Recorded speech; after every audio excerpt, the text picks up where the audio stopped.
So today's video is sponsored by Time & Selection Watches. So if you're interested in this piece or in the market for any other watch, do check out Time & Selection Watches as they have a vast inventory of pieces to check out. Before we get super geeky about true GMTs, let's get some of the basic specs out of the way. This is the Super Seawolf GMT Blackout, which is an 82-piece limited edition release between Zodiac and Time & Selection Watches. The case is 40mm with a lug to lug of 48 and lug width of 20mm, so no problem when it comes to strap options. The thickness is 13.5, including the dome sapphire crystal with an undercoat of blue AR, and features a bidirectional GMT bezel with a mineral glass insert, so no sapphire on the bezel, but it's less likely to shatter, so the more utilitarian choice here. The case also features a screw-down crown and case spec for 200 meters of water resistance, and along with the tapering bracelet, has a combination of brushed and polished surfaces that are coated in black DOC. But don't think it's like ceramic, all coatings are susceptible to wear over time. On to the main talking point about this watch. What's powering it is the ETA 2893-2,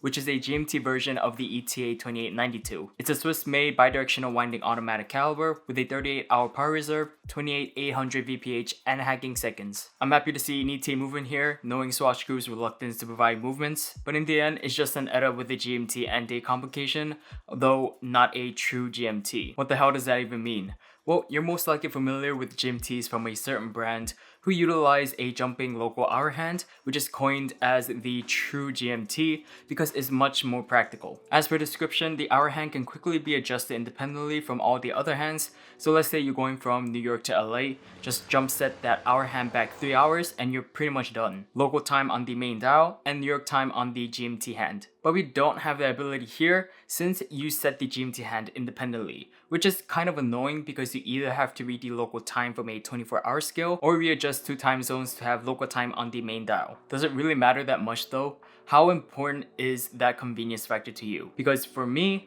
I don't really care all that much. I care much more about the aesthetics. In the end, both watches will give you a GMT function. It's just a matter of how they have to be set. The local jumping hour hand is more convenient, but that comes with a substantial price increase as well. Like most things, watches follow the law of diminishing returns. Paying double the price will not get you double the watch. In most cases, you'll only get a marginal improvement. So for those who don't care all that much for a true GMT, like the Batman at $9,700 retail, if you can even get it at that price, it's great that we have options like the Zodiac at under $2,000 that will provide the same mechanical GMT function at a fraction of the cost. Obviously, if you prefer the look of the Batman, then it's a whole different story. The aesthetic of this Super Seawolf GMT is basically a reinterpretation of the original aerospace GMT that was released in 1966. It's practically identical to the original GMT down to the dial, hands, insert, and even the lugs. So they're not choosing these bold colors and old shapes just for the sake of being different. They're merely sticking to their original design. Feels like I heard that argument somewhere. This is what I believe Zodiac is known for. They're quirky and bold, yet fun designs. I mean, they have a watch literally nicknamed the Sherbert. It wouldn't seem all that off if they had Starburst branded on the dial. I think it would work better than Rolex's collaboration with Domino's. The color choice, however, is new because it's meant to resemble the glow of dino flagellates that's often found along the California coast during the night. The black DOC contrasts with the Tiffany blue-like accents, which makes it seem like the watch is glowing even when none of the lume is charged. And speaking of the lume, the uncharged state of the compound is actually in the same Tiffany blue-like shade, which is a nice added touch since the lume is conventionally some creamy or light green shade. One aspect of the design that I would have changed is the placement of lume on the bezel insert to be specific. Instead of having just the zero precision glow, it would have been a lot more interesting to have everything that's blue also glow. That way, you get a nice contrast between the top and bottom half of the insert. Functionally, you would also be able to see your third time zone in the dark, which would make more sense since the GMT hand itself is loomed up, just at the tip.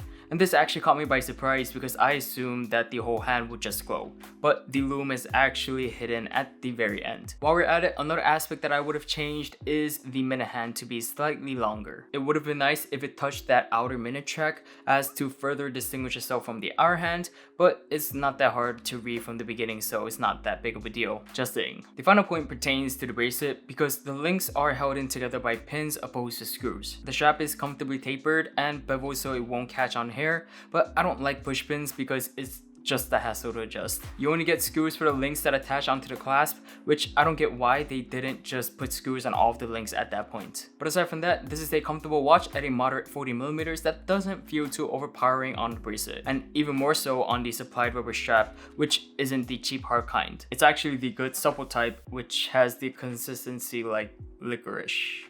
So yeah, the Super Seal GMT Blackout Edition feels solid in construction that holds true to its own heritage and is very capable whether you're in water or up in the sky. I think it will make a great vacation companion. It's not the cheapest watch obviously, but it's not all that expensive when compared to the other ETA or Solita based GMT movements. You are paying a little bit more for this watch, but it's also a limited edition with less than 100 pieces made. At this price point and quality, it's just a matter of which mechanical GMT watch you prefer more aesthetically. Thank you so much for watching. If you enjoyed this video, please give it a thumbs up. Consider subscribing if you haven't already. Do follow me on Instagram at loom_shot, and thank you to Timeless Luxury Watches for sponsoring today's video. I'll leave a link below for you guys to check them out. And yeah, I'll see you guys in the next one. How do you guys like this new set? I kind of changed it up, got a new table. It is actually a stand. I think it's pretty cool.